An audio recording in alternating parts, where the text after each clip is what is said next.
अस्सलाम वालेकुम, मैं हूं कैसर मंदराजा। उम्मीद है आपकी तबीयत बिल्कुल ठीक होगी। आज सलाम नोबेल सागा में जो हमारी वीडियो है ये डॉक्टर रहमान के जो उन्होंने एक टेक्निकल रिस्पांस दिया था मेरी वीडियोस पे, आज उस रिस्पांस का एक रिस्पांस है और मैं इसमें जवाब दूंगा सिर्फ डॉक्टर रहमान साहब को, क्योंकि रिस्पॉन्सेज दो आए थे, एक डॉक्टर तैमूर रहमान साहब का और एक डॉक्टर रहमान साहब का। डॉक्टर तैमूर रहमान साहब को मैं रिस्पॉन्ड नहीं करना चाहूँगा बिकॉज ऑफ टू रीजंस।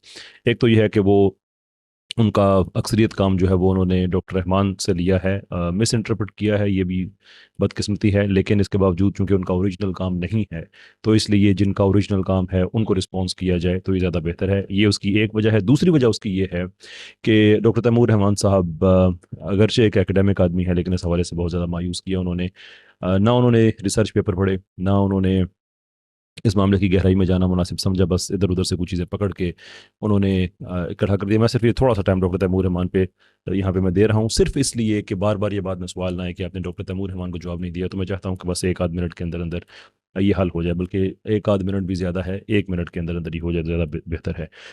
सो मिसाल के तौर पे उन्होंने डॉक्टर सलाम का 1964 का पेपर सामने रखा और कहा कि मैंने ये पढ़ा है, ट्वीट की उन्होंने, कहा कि मैंने दोनों पेपर पढ़े हैं, वो भी यानी कि 1964 और 1961 का ग्लाशो का पेपर। उन्होंने कहा कि दे आर कम्प्लीटली डिफरेंट। अब ये एक ऐसा दावा है कि जो वही कर सकता है जिसने पेपर्स नहीं पढ़े हुए, इसलिए कि किसी आदमी ने कभी ये दावा नहीं किया। एट बेस्ट जो डिफरेंसेस बताते हैं, इफ़ एट ऑल, अगर उनका कोई भी इम्पैक्ट है तो वो सिर्फ और सिर्फ पार्टिकल्स के फॉर्मेशन का है। उसके अलावा जो एक्चुअल मॉडल है वो सारे कहते हैं कि वो आइडेंटिकल दोनों ने दिया था, लेकिन वो कहते हैं नहीं, वो दे आर कम्प्लीटली डिफरेंट। एक ये। दूसरे ये कि वो अपने वीडियो में कहीं ये भी कहते पाएंगे कि डॉक्टर सलाम का पेपर जो है वो भी एक पेज का था। तो मुझे यकीन है कि हुआ ये है कि वो साइंस डायरेक्ट पे गए, जहाँ पे वो पहला पेज उस पेपर का वो फ्री में दे रहे हैं, तो उन्होंने उसको डाउनलोड किया और कहा कि शायद यही है। हालांकि एक एकेडमिक आदमी, उसको ये तो कम देख लेना चाहिए कम से कम कि जो पेपर ख़त्म होता है वहाँ नीचे रेफरेंसेस लिखे होते हैं, जिसको आप कह रहे हैं कि ये वाहिद पेज है इसका, उसके नीचे देख लेते हैं। अगर रेफरेंसेस नहीं थे तो उसको यहाँ से आपको पता चल जाना चाहिए था कि there is something more to it. लेकिन खैर, उन्होंने वो एक स्ट्रक्चर अपनी तरफ से बता दिया। हालांकि इब्तदाइया है, एक तारुफ हो रहा है कि इसमें ये डिफरेंसेस हैं वीक इलेक्ट्रो अपना वीक न्यूक्लियर फोर्स और इलेक्ट्रोमैग्नेटिक फोर्स में ये सिमिलैरिटीज़ हैं, और एक छोटा सा एक उन्होंने एक तमहीद बांधी है। इस पर मैं ज़्यादा बात नहीं करना चाहता कि चूंकि उन्होंने गलत बयानी भी की है, ना उन्हें इस चीज़ की समझ है। फ्रैंकली फिजिसिस्ट मैं भी नहीं हूँ, but at least I like to research my topics, तो इसलिए उन पे तो टाइम ज़ाया करने का फ़ायदा नहीं है। डॉक्टर रहमान साहब, उनकी तरफ बढ़ते हैं। उन्होंने मुख्तलिफ बातें कहीं, मैं उनकी वीडियोस प्ले करूंगा और फिर पॉइंट टू पॉइंट में उनका जवाब देता हूँ। चलते हैं उनका जो सबसे पहला एतराज़ था उसकी तरफ। राजा साहब कहते हैं कि डॉक्टर सलाम ने जो मॉडल अपने 1964 वाले पेपर में दिया, वो ग्लाशियो 1961 में पेश कर चुके थे।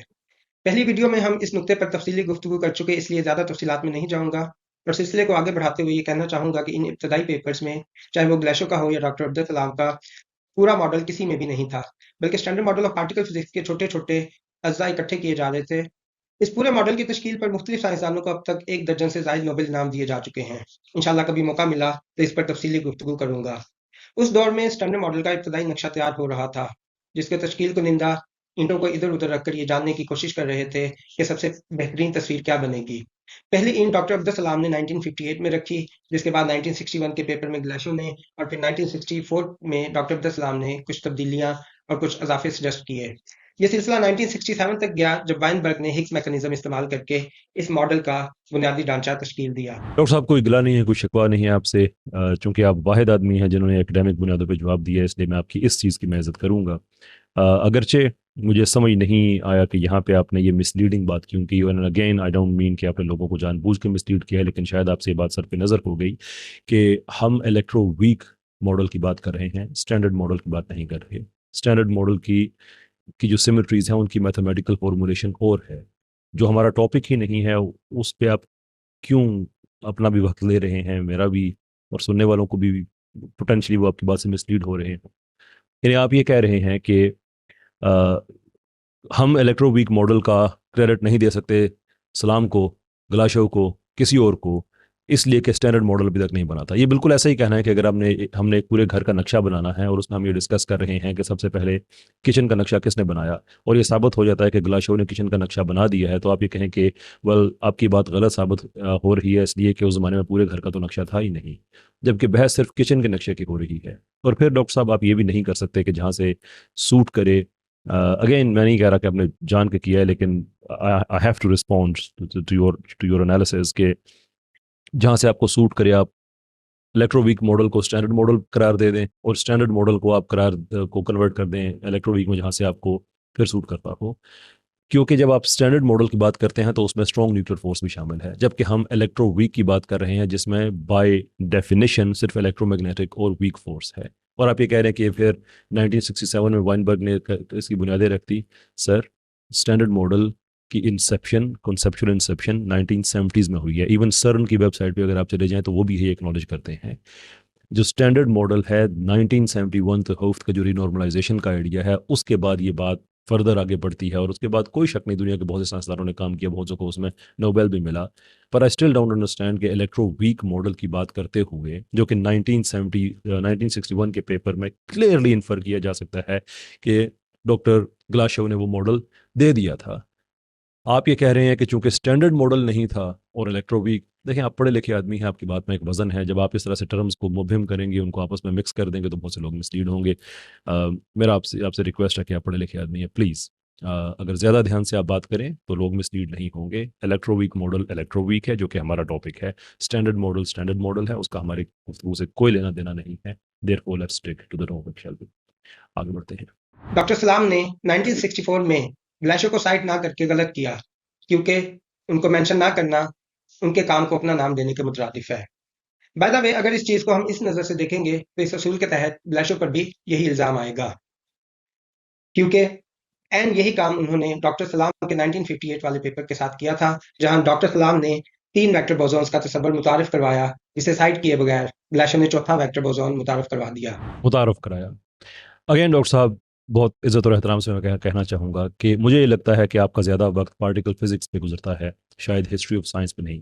क्योंकि अगर आप हिस्ट्री ऑफ साइंस या हिस्ट्री ऑफ पार्टिकल फिज़िक्स जो डेवलपमेंट है इसकी, अगर आप उसको अगर अपनी निगाह में रखते, तो ये बात आप तक पहुँच जाती कि 3 वेक्टर बोसॉन्स का तसव्वुर या ये क्वेश्चन कि क्या ये 3 हो सकते हैं, ये सलाम नहीं बल्कि सलाम से पहले मौजूद थे। श्विंगर, यांग मिल्स, एरन शो, ये सब इस चीज़ पे आइदर यकीन रखते थे या एटलीस्ट ये कंसर्न थे कि 3 हो सकते हैं या नहीं हो सकते। यानी कि उस ज़माने में ये एक, उस ज़माने के हिसाब से ये कंटेम्प्रेरी अंडरस्टैंडिंग थी कि येस 3 वेक्टर बोसॉन्स, इस पे एक नॉर्मल बात की जा रही थी, जिसको एक्सटेंड किया बाद में ग्लाशोव ने। मैं आपको उसको 1-2 हवाले दे देता हूँ ताकि ये बात किसी इबहम में ना रहे।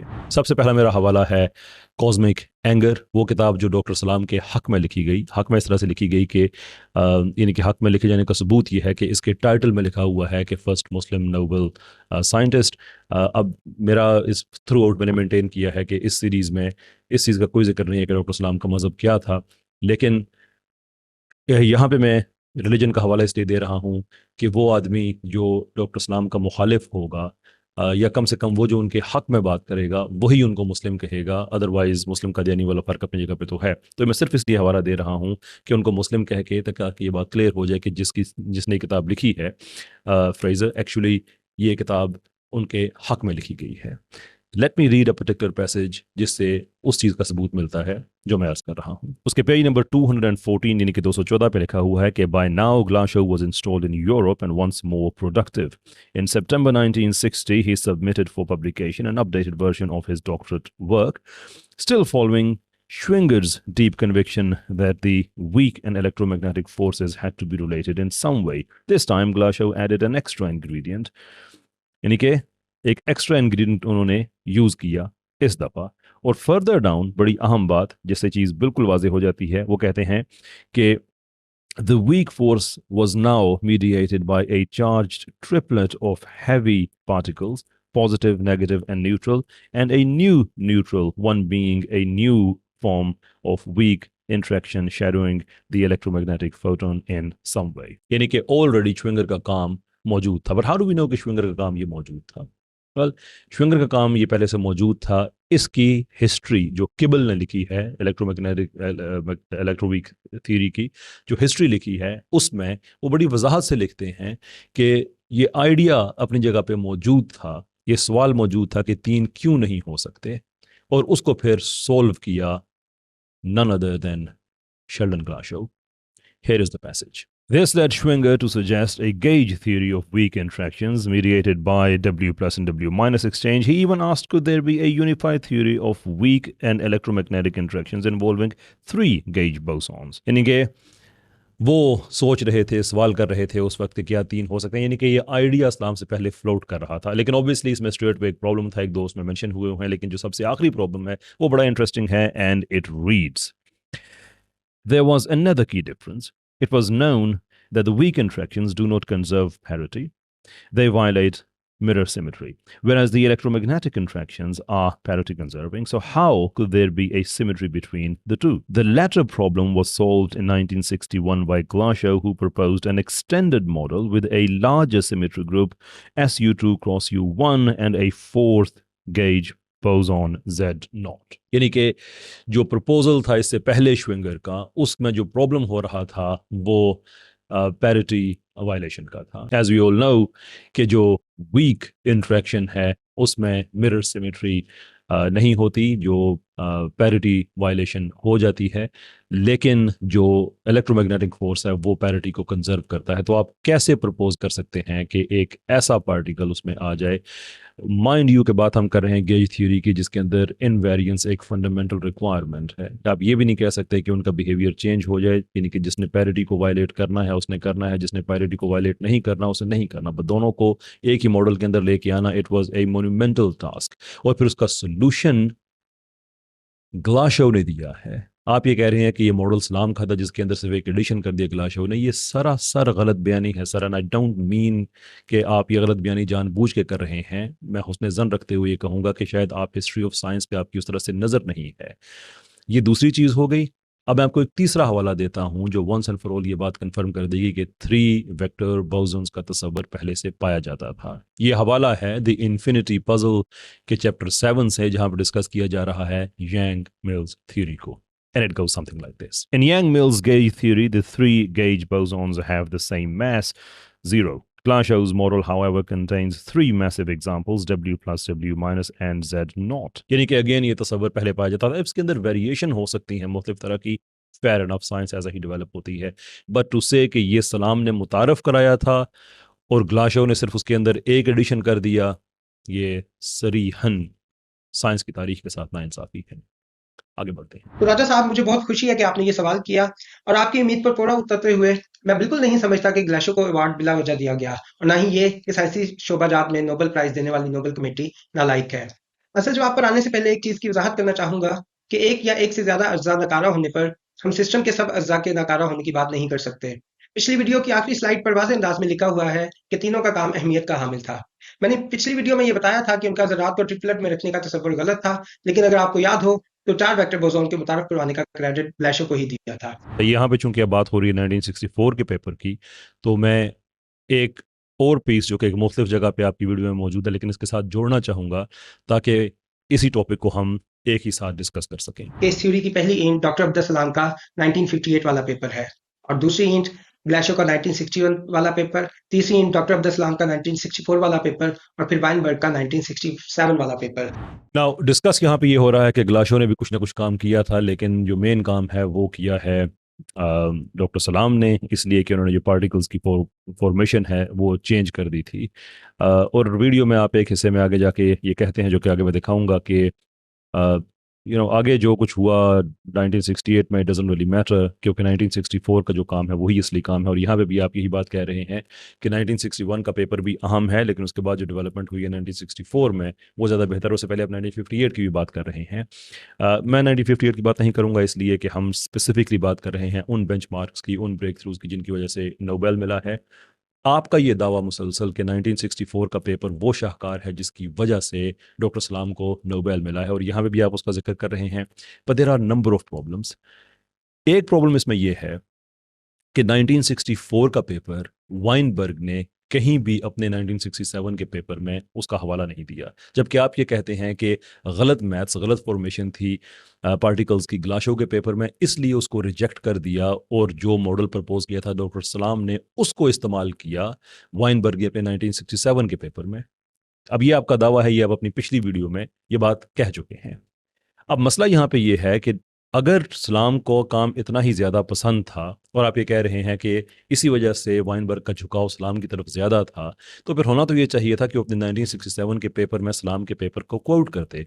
हालांकि वो ये कह रहे हैं कि an effort similar to ours was also proposed by Glashow, कि वो कह रहे हैं कि हमारी कोशिश से मिलती जुलती ग्लाशो ने की थी। वो ग्लाशो का हवाला दे रहे हैं लेकिन साथ ही बता रहे हैं कि उसकी क्या शॉर्ट कमिंग्स थी, and this is how we improved it. 1967 के वाइनबर्ग के पूरे पेपर में सलाम का सिर्फ एक जगह पे हवाला है जो 1962 में पेपर लिखा था, दोनों ने मिलकर अमंग अदर साइंटिस्ट, यानी कि वाइनबर्ग, सलाम एंड अदर साइंटिस्ट। और वहाँ पे हवाला सिर्फ दिया जा रहा है कि उस पेपर की नाकामी क्या थी, शॉर्ट कमिंग क्या थी, कि वहाँ पे जो सिमेट्री ब्रेकिंग का जो कॉन्सेप्ट लेके वो 1962 में आए थे वो अप्लाई नहीं हो रहा था। There was a problem. तो वो ये नहीं कह रहे कि हम उस पर उसको यूज़ कर रहे हैं, और वो भी 1962 की बात हो रही है। जहाँ तक 1964 का ताल्लुक है, there is absolutely no mention at all. ये एक एविडेंस है कि 1964 के पेपर की कोई अहमियत नहीं है। दूसरा इसका एविडेंस आप देख लें कि खुद जो नोबल सिंपोजियम में डॉक्टर सलाम ने तकरीर की है, उसमें सेकंड पेज पे अगर आप जाते हैं तो उसमें खुद एक्नॉलेज किया डॉक्टर सलाम ने कि वाइनबर्ग को मेरे और वार्ड के 1964 के पेपर का कुछ पता नहीं था। Let me read that part to you. Salam कहते हैं कि I had hoped that I would be able to report on weak and electromagnetic interactions throughout physics, but the only piece of work that is complete is that referring to leptonic interactions. So I will present only that today. आगे वो लिखते हैं, जो important बात है, कि Ward and I worked with these ideas intermittently, और इसका जो रेफरेंस है वो 1 और 2 में मिल जाता है। आप देख सकते हैं कि वहाँ पे क्लियरली 1964 के पेपर का हवाला दिया गया है। और फिर फर्दर डाउन वो कह रहे हैं कि the material I shall present today, incorporating some ideas of Higgs and Kibble, was given in lectures unpublished at Imperial College. Subsequently, I discovered that almost identical development had been made by Weinberg, who apparently was also unaware of Ward's and my work. Dr. Saab, I'm not entirely sure कि अब हम गुफ्तगू को किस तरफ लेके जाएं, कि आपने सिंगल बिगेस्ट, आपने जो पॉइंट अपना जिस पे ये साइंटिफिक रिस्पांस आपने बेस किया है वो 1964 का वो पेपर है जो वाइनबर्ग को इतना पसंद आया कि उसने ग्लाशो को रिजेक्ट करते हुए वो मॉडल यूज़ किया, और आप हवाले दे रहे हैं कि देखें ये कहा है सलाम ने और ये बिल्कुल वही यूज़ कर रहा है यहाँ पे वाइनबर्ग, जबकि हकीकत ये है कि वाइनबर्ग उसने साइट नहीं किया और डॉक्टर सलाम खुद कह रहे हैं कि वाइनबर्ग को तो पता ही नहीं था। सर ये लग रहा है कि मदई इस मामले में काफ़ी सुस्त हैं और गवाह चुस्त हैं। माइंड ना कीजिएगा, पर I have to respond to these things. मैं स्टिल आपकी इज्जत करता हूँ, but these are the things you have to answer. इसके साथ साथ ये भी जहन में रहे कि आपने 1964 के पेपर को इतनी ज़्यादा अहमियत दी कि आपने यहाँ तक कहा कि अब 1968 वाला पेपर साबित होता है नहीं होता, इट डजंट रियली मैटर, क्योंकि मेन चीज़ ये है कि 1964 उसमें उन्होंने ये साबित कर दिया था। और इवन 1968 के बारे में आपने कहा कि उसमें तो ज़्यादा बातें 1964 की होती रही हैं, which is by the way true. उसमें मैं एक सेपरेट वीडियो बनाऊंगा आगे चल के कि 1968 वाले पेपर में क्या मसला है। लेकिन आपका जो क्लेम है वो ये है कि 1964 वाला पेपर जो है that is the champion paper, जिसकी वजह से उनको नोबेल मिला। अब जब ये साबित हो गया कि 1964 वाला पेपर एक यूनिक आइडिया यानी SU2 cross U1 gas structure की प्रिडिक्शन पर था और ये कोई चोरी शुदा काम नहीं बल्कि पूरे मॉडल के इंजन के तौर पर इस्तेमाल होने वाला तसव्वुर है, तो ये वाली बहस इररेलेवेंट हो जाती है कि डॉक्टर अब्दुल सलाम ने वो मुबैना लेक्चर दिए थे या नहीं, क्योंकि उनमें बाकी सब चीज़ें 1964 के पेपर वाली हैं, जबकि इजाफी चीज़ सिर्फ हिग्स मैकेनिज्म के इतलाक पर है। प्रॉब्लम यह है कि डॉक्टर परवेज हूद भोए साहब के इदारे ब्लैक होल में जब माइकल डफ जो कि इंपीरियल कॉलेज में प्रोफेसर हैं उनको बुलाया गया तो उन्होंने तो कैटेगोरिकली सी से इनकार कर दिया।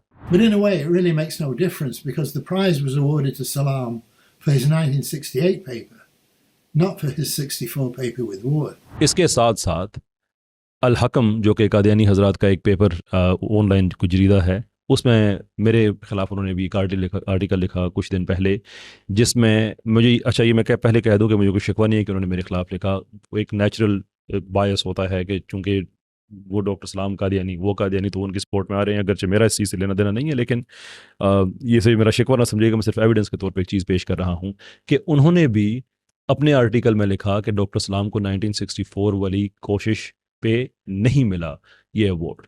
अब my question to you is कि 1968 को आप अहमियत ही नहीं देते हैं। 1964 वाहिद आपका जो पॉइंट साइंटिफिकली स्पीकिंग आपने जो रिस्पॉन्स बेस किया है वो 1964 वाले पे किया है कि इस वजह से उनको नोबेल मिला। लेकिन अब आपके अपने घर में ये झगड़ा पड़ गया है कि 1964 वाले से मिला या नहीं मिला। आई नो कि 1964 वाले की वजह से नहीं मिला, लेकिन आपका ये दावा है, और मैं स्पेसिफिकली आपको इस चीज़ पे इसलिए रिस्पेक्टफुली कॉल आउट कर रहा हूँ कि पाकिस्तान में इस वक्त आपके उन वीडियोस की बहुत ज़्यादा अहमियत है जिसमें आपने ये साबित करने की कोशिश की है कि 1964 वाला पेपर वो शाहकार है जिसकी वजह से उनको ये नोबेल मिला, जबकि हकीकत यह है कि इसकी वजह से मिला ही नहीं। अब पीछे रह जाता है 1968 वाला, तो 1968 वाले से तो आप खुद हजरात थोड़ा सा कदम पीछे हटाते हैं, इसलिए कि उसके अंदर जो प्रॉब्लम्स हैं वो बहुत बड़े हैं। अभी मैं आता हूँ उनकी तरफ भी। तो now you have to answer sir कि 1964 में तो नहीं मिला, अब क्या करें आपके रिस्पॉन्स का हम। तो आपने बड़ी रिस्पेक्ट से बात की, that is all fine sir, लेकिन आपका जो नॉलेज है उसकी रिस्पेक्ट करते हुए हम आपसे चाहेंगे कि 1964 का पेपर काइंडली एक्सप्लेन कर दीजिए कि जिसकी वजह से नोबेल मिला ही नहीं, उसको आप क्यों चैंपियन पेपर के तौर पर प्रेजेंट कर रहे हैं। आगे बढ़ते हैं। अगले नुक्ते में आपने स्पॉन्टेनियस सिमेट्री ब्रेकिंग की एप्लीकेशन पर बात की। माफ कीजिएगा, लेकिन आप शायद इस नुक्ते को ठीक से बयान नहीं कर पा रहे। गालबन आप हिग्स मैकेनिज्म और स्पॉन्टेनियस सिमेट्री ब्रेकिंग को इंटरमिक्स कर रहे हैं। अगरचे हिग्स मैकेनिज्म की बुनियाद स्पॉन्टेनियस सिमेट्री ब्रेकिंग ही है, लेकिन टेक्निकली ये दोनों अलग अलग चीजें हैं। जहां तक स्पॉन्टेनियस सिमेट्री ब्रेकिंग की बात है, तो इसका सबसे पहले इतलाक योइचेरो नाम्बो ने 1960 में किया था, जिसकी वजह से उन्हें 2008 का नोबेल प्राइज दिया गया। और इस शोबे की इस्लाहात से वाकिफ ना होने की वजह से आप स्पॉन्टेनियस सिमेट्री ब्रेकिंग और हिग्स मैकेनिज्म को शायद एक ही तस्वर कर रहे हैं। वेल माय डियर डॉक्टर साहब, अगेन मेरे दिल में आपकी इज़्ज़त है, रहेगी, लेकिन मैं कह नहीं सकता कि आपने एड होमिनम को क्यों समझ लिया कि शायद वो कोई आर्गुमेंट होता है कि मुझ पे पर्सनल अटैक करना कि आपको समझ नहीं है और मुझे समझ है, जबकि आपको भी पता है। और इसी एतराज़ पे आप कह भी रहे हैं कि जो हिग्स मैकेनिज्म है वो बेस्ड सिमुलटेनियस सिमेट्री ब्रेकिंग पे ही है, लेकिन इसके बावजूद इस तरह से बात करके इस तरह का उससे एक तासुर का सामने आ जाना बड़ा अफसोसनाक है कि चूंकि आपके पास डिग्री है और कैसर के पास डिग्री नहीं है, और आपको पता है कि आम लोगों ने इस चीज़ को फॉलो अप भी नहीं करना, तो बस एक डिग्री होल्डर ने ये बात कह दी है तो दैट्स जस्ट गुड इनफ कि मैं जो कह रहा हूँ वो गलत कह रहा हूँ। हालांकि आपको भी पता है कि साइंस में ये टर्म्स इंटरचेंजेबली क्लोकली इस्तेमाल की जाती हैं, क्योंकि Higgs mechanism actually is spontaneous symmetry breaking concept. लेकिन चले, मुझ पे तो आप फतवा लगा सकते हैं, लेकिन क्या यही साइंसी फतवा आप डॉक्टर ग्लाशो पे भी लगाएंगे कि उन्होंने भी अपने इंटरव्यू में यही क्लोकल टर्म इस्तेमाल की थी कि वाइनबर्ग का वो वंडरफुल पेपर जिसमें उन्होंने स्पॉन्टेनियस सिमेट्री ब्रेकिंग को मेरे 1961 के मॉडल पे अप्लाई किया था। मेरा गुमान ये है कि आप उनके बारे में ये नहीं कहेंगे कि वो भी साइंस की टेक्निकलिटीज़ को नहीं समझते। समझते आप भी हैं, स्टूडेंट मैं भी इस फील्ड का इस हवाले से हूँ कि कम से कम मैं रिसर्च तो करता हूँ। मुझे और आप दोनों को ही पता है कि ये इंटरचेंजेबली इस्तेमाल होती हैं टर्म्स, लेकिन एक सुपीरियोरिटी का की तरफ अपील करना कि मेरे पास डिग्री है तुम्हारे पास नहीं है, तुम गलत कह रहे हो, मेरे ख्याल में ये अफसोसनाक बात है, पर्टिकुलरली जब आपको पता है ये टर्म्स कलोकली इंटरचेंजेबली यूज होती हैं। आगे बढ़ते हैं। पेपर का टाइटल ब्रोकन सिमेट्रीज है। तो अगर तो राजा साहब आप वाकई स्पॉन्टेनियस सिमेट्री ब्रेकिंग की एप्लीकेशन की बात कर रहे हैं, जैसा कि आपने दूसरी वीडियो में भी तकाजा किया कि किसी पेयर रिव्यूड पेपर का हवाला दिया जाए, तो वो तो डॉक्टर अब्दुल सलाम 1962 के पेपर में ही वाइनबर्ग और गोल्डस्टोन के साथ मिलकर अप्लाई कर चुके थे। वेल डॉक्टर साहब, मेरी मायूसी तो बढ़ती जा रही है, लेकिन इसके साथ साथ ये बात मैं कहता रहूँगा कि मैं फिर भी आपकी इज़्ज़त करता हूँ, लेकिन ये जो टेंडेंसी है दो मुख्तलिफ चीज़ों को मिक्स कर देना, मेरा ख्याल है कि आपका इल्मी कदकाठ इससे बढ़कर है। लोग हक रखते हैं कि वो वजाहत के साथ आपकी बात को समझें। यानी शुरू में आपने इलेक्ट्रोवीक मॉडल को स्टैंडर्ड मॉडल के साथ मिक्स कर दिया जिसमें स्ट्रॉन्ग फोर्स भी है, लेकिन हम बात कर रहे हैं इलेक्ट्रोवीक मॉडल की। एक वहाँ पे आपने कन्फ्यूजन पैदा कर दी, यहाँ आपने कन्फ्यूजन पैदा कर दी, जबकि मैं ये पूछ रहा हूँ कि जो हिग्स मैकेनिज्म की एप्लीकेशन है या स्पॉन्टेनियस सिमेट्री ब्रेकिंग, वो डॉक्टर सलाम ने अपना जो नोबेल का काम है जो वो क्लेम करते हैं, इसमें किस रिसर्च पेपर में उनकी ये कोई ऐसी रिसर्च पब्लिश हुई है? आप उसका हवाला दे रहे हैं कि 1958 में कोई पेपर था जिसमें उन्होंने ये बात कही थी। सर, क्यों कंफ्यूज करते हैं चीज़ों को आप? I am very sorry to put it this way to you, लेकिन आप इतने साइंस के आलिम हैं कि आपको से इस तरह से डायरेक्ट लहजे में इज़्ज़त और एहतराम के बाउंड में रह के बात की जा सकती है कि मैं स्पेसिफिकली आपसे कह रहा हूं कि वो चीज़ें जो नोबेल कमेटी ने रिकॉग्नाइज की हैं in the development of electroweak theory, उसके अंदर मुझे बताइए कि जैसे डॉक्टर वाइनबर्ग का 1967 का पेपर मौजूद है कि इस तरह से उन्होंने हिग्स मैकेनिज्म अप्लाई किया, स्पॉन्टेनियस सिमेट्री ब्रेकिंग का इस तरह से उन्होंने इस्तेमाल किया। आप बताइए डॉक्टर सलाम का कोई है? उसका जवाब है कि 1958 में उन्होंने किया था। फिर आप 1968 और 1950s की दहाई को आप कंफ्यूज कर रहे हैं sir. You are better than that sir. Anyway, let's move on. सबसे पहले तो हमें ये साबित करना होगा कि वो गवाह झूठ बोल रहे हैं। सिर्फ शक या किरदार कशी काफी नहीं। जब ये साबित हो जाए कि वो वाकई झूठ बोल रहे थे, तब भी सिर्फ ये साबित होगा कि उन लेक्चर्स का कोई सबूत नहीं। इससे अगले मरहले पर यह भी साबित करना पड़ेगा कि लेक्चर्स हुए ही नहीं थे। ऐसा रिमार्केबल स्टेटमेंट कि इससे ये तो साबित हो जाएगा कि लेक्चर हुए नहीं थे, लेकिन फिर भी साबित करना पड़ेगा कि लेक्चर हुए नहीं थे। दिस इज़ इफेक्टिवली प्रैक्टिकली आप ये कह रहे हैं। अगेन मैं अर्ज़ करूंगा सर कि आप बहुत वक्त देते हैं यकीनन पार्टिकल फिजिक्स को। अगर आप थोड़ा सा वक्त दे दें इसकी हिस्ट्री को भी, तो शायद आपको आइडिया हो जाए कि गवाहों ने गवाही क्या दी है। गवाहों ने सिर्फ ये गवाही दी है कि लेक्चर्स हुए हैं। गवाहों ने ये गवाही नहीं दी है कि कंटेंट क्या है। सबसे प्रिसाइज गवाही इसमें वो दी है पॉल मैथ्यूज़ ने, और वो भी ये दी है कि बड़ी फ्रैंक क्लोज ने एक्चुअली वर्ड्स भी काउंट किए हैं कि सिर्फ 96 अल्फाज उसने कहे हैं, और उसमें मैसेज ये दिया है कि वाइनबर्ग के काम से पहले ये लेक्चर्स दिए जा चुके थे, लेकिन लेक्चर दिए गए हैं, टॉपिक क्या था, इसका कोई सबूत नहीं है। इसको आप क्रिकेट की एनालॉजी से इस तरह से समझें कि अगर दावा ये है कि रिवर्स स्विंग मैंने ईजाद की है या मैंने दरियाफ्त की है, उसका प्रोसेस क्या होता है, और मेरा सबूत ये है कि उससे कुछ दिन पहले मैंने क्रिकेट पे एक लेक्चर दिया था, तो इससे यही साबित होगा कि मैंने क्रिकेट पे लेक्चर दिया था। लेकिन क्रिकेट में तो कवर ड्राइव भी होती है, क्रिकेट में तो बैटिंग भी होती है, इवन बॉलिंग है तो उसमें स्पिन बॉलिंग भी होती है, ऑफ ब्रेक भी है, बहुत कुछ है। तो मजमूई तौर पे क्रिकेट के लेक्चर्स का सबूत मिल जाना कैसे इस चीज़ का सबूत है कि उसके अंदर स्पेसिफिकली रिवर्स स्विंग मैंने लोगों को सिखाई थी, बताया था कि रिवर्स स्विंग इस तरह से की जाती है। क्या इसका कोई हवाला है, कोई इसका कोई सबूत है, कोई एक पेपर मौजूद है, कोई टुकड़ा कागज का मौजूद है, कोई प्राइवेट नोट मौजूद है, कोई diary, anything? None whatsoever. Even 9/11 वालों को भी वो जले हुए पासपोर्टों में से फोटो तो मिल गए थे, बाकी पासपोर्ट जल गए थे, फोटो और नाम रह गए थे। Quite extraordinary. यहाँ पे तो इस तरह का भी कुछ नहीं मिला।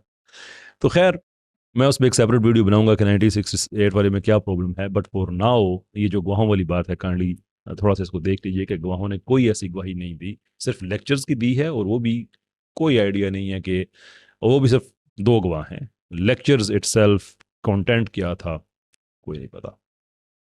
Let's move on. इससे आगे आपने सवाल किया कि मैंने डॉक्टर सलाम के 1950 के पेपर्स का हवाला क्यों दिया, और आप ये समझ नहीं सके कि उनका आपके नुकात से क्या ताल्लुक है। तो मैं इस बारे में ये समझता हूँ कि अगर आप किसी शोबे की बारीकियों से वाकिफ ना हो, तो इस तरह के मसाइल का सामना करना पड़ सकता है। जहाँ तक 1958 वाले पेपर के हवाले की बात है, तो ये इसलिए था ताकि ये साबित हो सके कि इलेक्ट्रोवीक यूनिफिकेशन पर डॉक्टर अब्दुल सलाम ग्लाशो के पेपर से पहले भी काम कर रहे थे। डॉक्टर साहब, इस टाइप पे मुझे लिटरली अपने खिलाफ लड़ना पड़ रहा है कि मैं फिर भी कहता हूँ कि हुस्न ज़न है, कोई जजमेंट नहीं है कि आप जानबूझ के आपने ऐसा किया, पर I am really struggling now, क्योंकि ये आपसे तवक्को नहीं थी कि मेरे कमेंट को आप मजमूई तौर पे दिखाने के बजाय एक छोटा सा हिस्सा बीच में से काटें और उसके गलत सियाको सबाक में प्रेजेंट करके सिर्फ ये साबित करें कि मुझे इसकी टेक्निकलिटीज़ पता नहीं और आप बता रहे हैं। सर, मेरा क्वेश्चन आपसे ये था और अभी भी ये है कि रिसर्च ये बताती है कि 1966, 1967, 1968 इन 3 सालों में कोई भी रिसर्च पेपर डॉक्टर सलाम का इस टॉपिक पे नहीं है जिसकी वजह से उनको नोबेल दिया गया। अगरचे आप तो मानते ही नहीं कि इस वजह से दिया गया, आप तो ये कहते हैं कि 1964 की वजह से दिया गया, लेकिन चलें 1 मिनट के लिए एंटरटेन करते हैं 1968 के आइडिया को। तो 1968 के आइडिया में क्वेश्चन मेरा ये है कि आप मुझे वो हवाला दीजिए जो 1966 से लेकर 1968 तक उनका कोई पेपर बता सके। आगे चल के आपने इसको एड्रेस किया है, वो भी उस पे आते हैं कि वो भी एक कमाल एनालिसिस हैं आपकी तरफ से, लेकिन यहाँ पे मुझे समझ नहीं आई कि आपको मेरा कमेंट कार्ड के बीच में से एक क्या ज़रूरत पड़ी, सिवाय इसके कि आप ये कह सके कि मैं शोबे की टेक्निकलिटीज़ को नहीं जानता। डॉक्टर साहब, मुझे किसी डिग्री की ज़रूरत नहीं है, आपको भी किसी डिग्री की ज़रूरत नहीं है, और ये वीडियोस देखने वालों को भी किसी डिग्री की ज़रूरत नहीं है ये जानने के लिए कि जो कमेंट है वो पूरा दिखाना चाहिए और उसके सियाको सवाब से बात में ही जवाब देना चाहिए। सवाल अपनी जगह पे मौजूद है कि 1966 से लेकर 1968 तक सलाम ने इस मामले में क्या किया था। अब आते हैं आपके उस जवाब की तरफ जो आपने एक्चुअली दिया। ये जो हिस्सा आपने बीच में से काट के सिर्फ एड होमिनम किया, ये तो काबिल अफसोस है, लेकिन अब आते हैं आपके उस जवाब की तरफ, एंड लेट्स सी के क्या फरमाया आपने। इससे आगे आपने कहा कि 1966 के बाद का कोई पेपर इस सिलसिले में अगर है तो ये बताया जाए, और अगर नहीं है तो ये चीज़ नॉर्मल नहीं है। मैं आपकी इस बात से 100% मुत्तफिक हूँ कि ये नॉर्मल नहीं है, क्योंकि नॉर्मल चीज़ें मेरे जैसे औसत दर्जे के बंदे करते हैं। एक्स्ट्रा ऑर्डिनरी बंदे तो काम भी एक्स्ट्रा ऑर्डिनरी ही करते हैं। नॉर्मल बंदा ये करता है कि एक इमारत बनाने के बाद घर का फर्नीचर इधर-उधर करके दिल को तसल्ली देता रहता है कि कुछ नया हो रहा है। एक्स्ट्राऑर्डिनरी लोग अगली मंजिल का सोचते हैं। जब doctor Abdul Salam electroweak theory की इमारत तामीर कर चुके, तो उन्होंने नॉर्मल लोगों की तरह इलेक्ट्रोवीक थ्योरी का फर्नीचर इधर-उधर करने की बजाय नई इमारत तामीर करने का सोचा। क्या बंदा जवाब दे इस चीज़ को? आप पढ़े लिखे आदमी हैं। अगेन कोई आदमी हो ना जिसने अपने पीर साहब की करामात को साबित करना हो और वो अपने पीर साहब की कमज़ोरी को भी करामत में कन्वर्ट कर दे, तो फिर तो बड़ी एक यानी कि बंदा समझ सकता है। लेकिन आप फिजिसिस्ट आदमी हैं, रैशनल आदमी हैं, इतना बड़ा चार्ज डॉक्टर सलाम पे कि उन्होंने आउट ऑफ नोवेयर कोई डॉक्यूमेंट्री एविडेंस नहीं, कोई उनकी डॉक्यूमेंट्री ट्रेल नहीं इस काम की। तो क्वेश्चन ये है कि उन्होंने कैसे एक ऐसा एक एक तकरीर कर दी जिसमें उन्होंने ऐसे लेक्चर्स का हवाला दे दिया जो लेक्चर्स का कोई सबूत नहीं है कि उसमें क्या पढ़ाया गया और उसके पीछे कोई बिल्डअप नहीं है। तो आप ये कह रहे हैं कि मेरे शेख की ये करामत है कि वो एक्स्ट्राऑर्डिनरी आदमी थे, उनको ज़रूरत ही नहीं थी। चलें, खैर आपने कह दिया तो अब इसको एनालाइज तो करना ज़रूरी है। अच्छा, वो तो एक्स्ट्राऑर्डिनरी आदमी थे, वो आगे बढ़ गए, तो क्या डॉक्टर वाइनबर्ग को हम एक ऑर्डिनरी साइंसदान समझें फिर, कि जो 1960s में थ्रू आउट इस पे काम करते रहे? आपके तो एक्स्ट्राऑर्डिनरी है डॉक्टर सलाम, वो तो आगे बढ़ गए, उन्होंने सिर्फ फर्नीचर को आगे पीछे नहीं किया बल्कि अजीम काम में चले गए, नई बिल्डिंग बनाने में चले गए। अगेन द क्वेश्चन इज़ कि जब वो अजीम बिल्डिंग बना रहे थे तो अचानक 1968 में उनको क्या ज़रूरत पड़ी कि अपना नया प्लाजा छोड़ के तो पुराने फर्नीचर को आगे पीछे करना शुरू कर दिया उन्होंने? What happened? और फिर 1970s में उन्होंने ये सारे अजीम काम छोड़ के अपने फर्नीचर पे क्यों शोर करना शुरू कर दिया कि ये मैंने किया था, ये मैंने किया था जनाब? फर्क तो सिर्फ ये हुआ था कि ट्रीहाउस ने रीनॉर्मलाइजेशन को साबित कर दिया था। अजीम आदमी को तो ये चाहिए था कि वो फर्नीचर पे वापस ना आता, आगे चला जाता। आई कांट बिलीव कि मुझे इस लेवल पे आके ये सारी बातें करनी पड़ रही हैं।